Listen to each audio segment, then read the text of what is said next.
This entire year, I've made it a point, like, to seriously pay for all my own things. Yeah, I think it's empowering for women to be able to take care of themselves. Women are priceless, so money should be no object. But, you know, isn't it about companionship and trust and love? Well, I mean, I think there should be, like, love and friendship. It is, but if she's a gold digger, she's going to be gold digger no matter what. Once you have money, they smell money.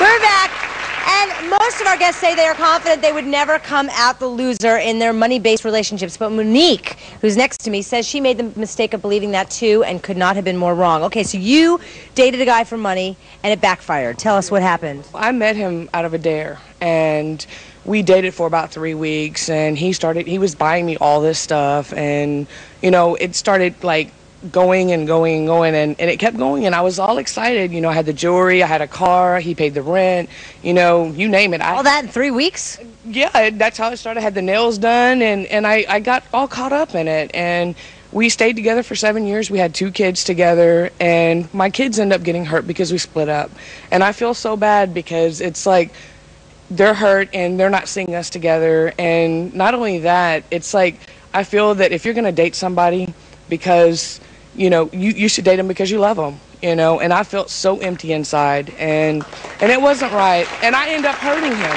What would you say to the women up there? Seems like you don't want to hear it, Aisha. I just feel that it's wrong. She got her nerve. She needs to sit down, because we know that you know that I know that you know that I know that you do. So holla. But no, I used to be there. I know how you feel, and I mean, it felt good, really. But you know what? It ended up backfiring. I ended up dropping a hero to get a zero. And it was bad. I mean, he took off with my credit cards. He wrecked my car. He did it all. And my ex-husband told me that it's all going to come back and hit you. And just like the gentleman up there said, he can smell a gold digger a mile away. It's true. He can. You know, and just as they may be using them, they're using you right back. Trust me, everything is not for free. Yeah. I know. Thank you for sharing your story.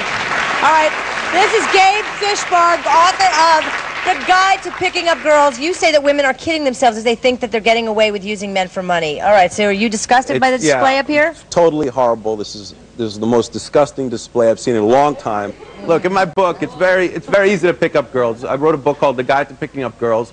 All the guy has to do is talk about money. He'll get you in a second. He can fool you. You're not fooling him. He's fooling you. And then he's going to get you and you're dead. You know what? I make good money. My parents are rich. I live with my parents. My whole thing is this. It's not like I go around saying, oh, I got to find a man in a Bentley. I need a guy with a Benz. I want him more money. My whole thing is I've had a boyfriend that didn't have no money. Jordans come out. Oh, baby, could you give me some Jordans? Yeah. This, that, and the other. You know, it's 2002. It's my time. I'm about to start living like men. You know, they live happy-go-lucky. You know, they call you when they want to, get a little something, get a little, you know what I'm saying? So it's like this. It's my turn to shine. You know, I'm going to call them when I want something. And I'm here with Elizabeth Wade. She says there is no excuse in 2002 for a woman to depend on a man for money. You actually started a website called, I love this, bitterbaronspinsters.com. Yes. How'd you come up with that name?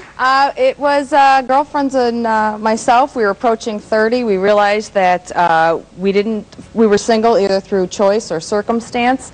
And we realize that we cannot depend on men to make us happy and to support ourselves. You should not rely on a man to give you financial security. They're all rolling their eyes at you up there. You need to have some self-respect, and by being gold diggers, by specifically going after and targeting men with money, you are doing a great disservice to the female population. So many women have worked and fought so hard for equal rights that you're just setting that all back, and you're ruining the reputation for other women. Because men are out there, they think that all women want is their money, and that's not true. I take care of myself. I've set myself up so that I can make my own money. Men should be the icing, not the cake. Yeah. Can I ask you a question? Well said. Yes. Let me ask a question.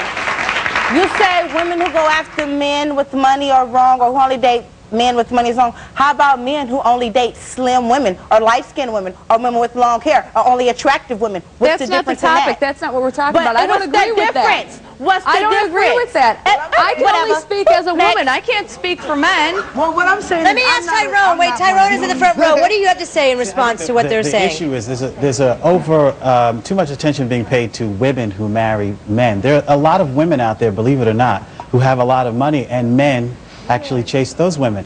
And a lot of those women, based on our research, they don't mind because they're already paid. They're looking for companionship, and they will buy and accommodate you in any way, shape, or form. Isn't that settling? Don't you think one party has to settle? One party knows that It's not about settling, Ricky, and that's really what we keep going backwards. It seems like it's an either-or. It's not an either-or. There are women who are successful who want to be with other successful men. There are women who are already successful, and it's less important that their man have money. I know that's hard to believe. I know that's hard to accept, but that's the way that it is. All right, well, you've done the research. I haven't. And you have been kind enough to give our audience, not that they're gold diggers or anything, but you are giving them a copy of your CD-ROM, How to Marry Rich. Everybody in the audience gets a copy. Excellent. Excellent. And if that's not enough, Gabe is giving away his book, The Guide to Picking Up Girls, to all the guys in the audience to help you all out. So enjoy. Thank you, Gabe. I want to thank all of our guests for being here today. There is an old cliche that many of us heard from our mothers growing up. It's just as easy to fall in love with a rich man as a poor one. And whether that's true or not, and I personally don't think it is, most of the women we met today weren't talking about love at all, and I think that's kind of sad. Would you really rather end up counting your money than having countless shared memories with a man you love? Think about that. Thank you for watching. See you next time.